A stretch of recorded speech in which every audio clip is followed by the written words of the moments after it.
continuons donc dans la deuxième partie de Smart Bourse avec une analyse portée plus sur les marchés. À présent, nous avons le plaisir de recevoir sur le plateau de Smart Bourse Gilles Lenoir. Bonjour Gilles Lenoir. Bonjour Nicolas. Bienvenue sur le plateau de Smart Bourse. Vous êtes gérant chez Sycomore. Nous allons tenter de comprendre ensemble si la hausse des marchés peut continuer. Si oui, quels seraient les drivers de cette hausse et ce qui nous amène peut-être à poser un petit peu le contexte de ce qu'on a pu voir sur les marchés ces derniers mois avec des performances des indices qui laissent entendre que le marché a encore du potentiel, mais quand on regarde dans le détail, on a quand même l'impression que ce soit en Europe ou aux États-Unis, un faible panier de valeurs fait la hausse ou la baisse des marchés. Oui, alors pour remettre un peu de façon plus large, je dirais qu'effectivement la performance des indices boursiers, et notamment en Europe, elle est quand même phénoménale. C'est-à-dire que depuis fin septembre 2022, le marché a pris 30%, year to date on est quasiment à plus 12%, et en year on year on est à plus 15%. Alors oui, il y a eu quelques révisions en hausse, oui, il y a un sentiment que la récession met un peu de temps à venir, mais on reste sur des niveaux de valorisation qui sont élevés. Alors vous mentionniez justement effectivement que ces marchés ont été tirés par un très faible nombre de valeurs. Bien sûr. La statistique qui est connue, c'est que 85% de la hausse est faite par juste 15 valeurs. Donc c'est effectivement pour la S&P 500, ce qui montre effectivement quelque chose d'assez... Finalement, un scénario qui est assez rare en fait dans les marchés boursiers. Mais quand ça se passe, la lecture classique, c'est que la hausse va se poursuivre en élargissant finalement le nombre de participants. D'accord. Alors, en tout cas, c'est ce qu'on a vu par le passé. C'est ce qu'on a vu par le passé. Alors ça, c'est la vision classique, puisqu'on peut toujours essayer un petit peu d'argumenter sur est-ce que le classique va se répéter. En fait, là où on est quand même historiquement sur un marché un peu atypique, c'est que les flux vers la gestion passive n'ont jamais été aussi hauts.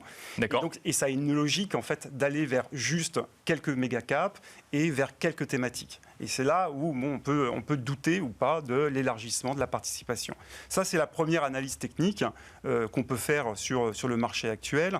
La deuxième, c'est le fait qu'il y a énormément de cash en fait, dans les fonds monétaires aux États-Unis. Et là aussi, en fait, c'est difficile de se dire est-ce que ce cash, à un moment, va vouloir aller sur les actions ou pas, puisque ce cash, d'où il provient? Il provient essentiellement aussi de dépôts à vue qui étaient dans les banques américaines et qui ont cherché un peu de rendement compte tenu des taux monétaires court terme qui sont assez élevés. Est-ce qu'il y aura à un moment une prise de risque en allant sur les actions? Peut-être, mais en tout cas, effectivement, le stock est très très important. Et enfin, je dirais que en termes techniques, la chose la plus flagrante, c'est le grand écart qu'il y a entre le sentiment de marché et le positionnement de marché des gérants. C'est-à-dire que le sentiment de marché est de plus en plus constructif. D'accord. C'est-à-dire que le nombre de stratégistes qui sont bull est de plus en plus important. Les raisons qu'on cherche désespérément pour faire monter le marché sont là de plus en plus présentes.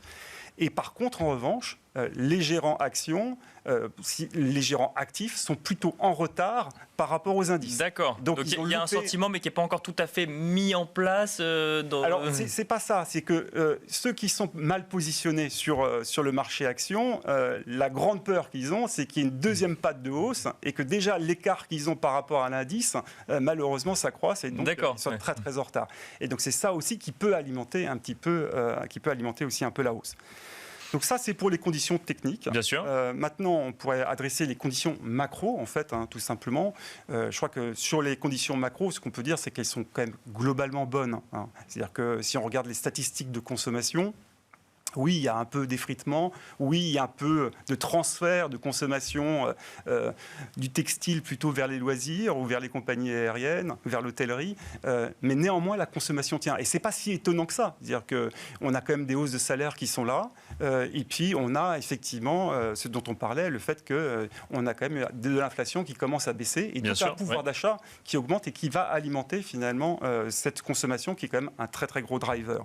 Et puis on a les politiques budgétaires où là aussi, le débat est un peu ouvert, puisqu'il y a une certaine musique comme quoi les politiques budgétaires, on devient un peu plus restrictives. Mais la réalité, c'est que, on connaît nos politiciens, les promesses n'engagent qu'eux. Et puis, par ailleurs, quand même, il y a une force très forte de l'Union européenne sur le fléchage de certaines grandes dépenses d'investissement. Oui. Et par ailleurs, pour les États-Unis. Et cette dépense-là, elle est utile. Donc, elle a un effet multiplicateur qui est bien plus important que de la dépense publique qui peut être quelquefois assez inutile. Avec notamment des thématiques de transition énergétique qui sont les sujets aujourd'hui de finances publiques notamment. Exactement. Et puis enfin, le troisième indicateur macroéconomique qui effectivement nous donne un peu de confort, c'est effectivement l'inflation. C'est l'inflation qui est en train de baisser, ce sujet qu'on vient d'adresser. Mais malheureusement, on n'est pas à l'abri d'une erreur des banques centrales. C'est ça quand même le petit risque qu'il y a dans le marché aujourd'hui. Et c'est pour ça que ça va créer une sursensibilité des marchés actions aux data d'inflation. Les chiffres d'inflation, c'est vraiment ça qui va driver le marché. Nous, notre vue, et malheureusement, elle est un peu consensuelle, c'est que l'inflation devrait continuer à baisser. Et donc, ça devrait alimenter normalement le marché action. Si on regarde ces semaines, ces jours qui s'ouvrent sur les marchés actions, est-ce que dans votre analyse, dans votre sentiment de marché, on est sur une diffusion de la hausse à d'autres secteurs ou à d'autres valeurs comme ça s'est toujours fait, ou est-ce qu'on est dans un contexte très particulier aujourd'hui ? Alors, si on regarde maintenant effectivement de façon un peu plus micro, d'abord, effectivement, on va rentrer un peu dans la earning season avec notamment les calls qui sont faits par les analystes pour savoir un peu ce que vont annoncer un peu les sociétés. Les earning season vont commencer mi-juillet. Et ce qu'on entend, en tout cas sur les dernières conférences organisées par les brokers, c'est que le sentiment général des entreprises est quand même très positif. Donc ça, c'est plutôt constructif. Néanmoins, il y a quand même quelques profit warnings qui ont été faits, notamment dans la chimie. Bien sûr. Il y a aussi, dans toute l'activité service aux entreprises, on sent que la clientèle finale a un processus décisionnel qui est un peu plus long. Mais néanmoins, absolument rien de catastrophique. Et par rapport aux attentes, pas grand-chose, je veux dire, en termes de révision en baisse à venir. Plutôt je dirais, une confirmation des guidance qui ont été donnés par les sociétés. Et ça, c'est plutôt assez positif. Ensuite, effectivement, il y a ces méga tendances dont on parlait, vers la transition énergétique, vers la transition digitale, etc., même l'intelligence artificielle, cette nouvelle thématique. Tout ça, ça crée quand même des dépenses d'investissement ou d'exploitation de la part des entreprises. Et là encore, c'est quand même plutôt bon, en fait, pour les marchés actions. Du coup, si la hausse devait se continuer, quels seraient les drivers, quels seraient les catalyseurs de cette hausse sur les marchés ? Oui, alors, aujourd'hui, donc effectivement, on a vu que c'est quelques valeurs qui ont effectivement tiré le marché et il y a des pans du marché qui sont aujourd'hui très en retard. Les secteurs de croissance ont tiré le marché. Ouais. Même, je dirais qu'il y a une vue très consensuelle et complaisante sur les valeurs de croissance, en se disant finalement, il y a un ralentissement économique, je gagne. Et puis même s'il n'y a pas de ralentissement économique, de toute façon, j'ai de la qualité, donc je gagnerai. Donc effectivement, il y a un surpositionnement sur les valeurs de croissance qui nous semble aujourd'hui un peu injustifié. Ensuite, il y a un débat entre défensive et cyclique en permanence dans le marché qui est lié, est-ce que finalement on va vers un soft landing ou même no landing par rapport à un hard landing. Et évidemment, si on va vers un soft landing, l'achat des cycliques est évident, quelque chose d'évident. Et par ailleurs, enfin, je crois qu'il y a tout un segment de marché aujourd'hui qui est complètement oublié, puisqu'il y a une vraie polarisation du marché, qui est celui finalement des market cap en dessous de 20 milliards d'euros. C'est-à-dire qu'il y a à peu près une dizaine d'années, en fait, on appelait une mid-cap une société qui a une capitalisation boursière inférieure à 5 milliards d'euros. Et puis ça a été 10, et puis maintenant, aujourd'hui, c'est 20. C'est-à-dire que vous avez une sous-performance finalement des méga-caps qui est extrêmement importante par rapport aux sociétés qui ont une capitalisation boursière inférieure à 20 milliards d'euros. Et ça, c'est lié à quoi finalement ? C'est lié effectivement à la gestion passive qui va dans des indices avec des sociétés qui sont beaucoup plus liquides, la gestion passive sur des thèmes où on va choisir évidemment les sociétés plus liquides.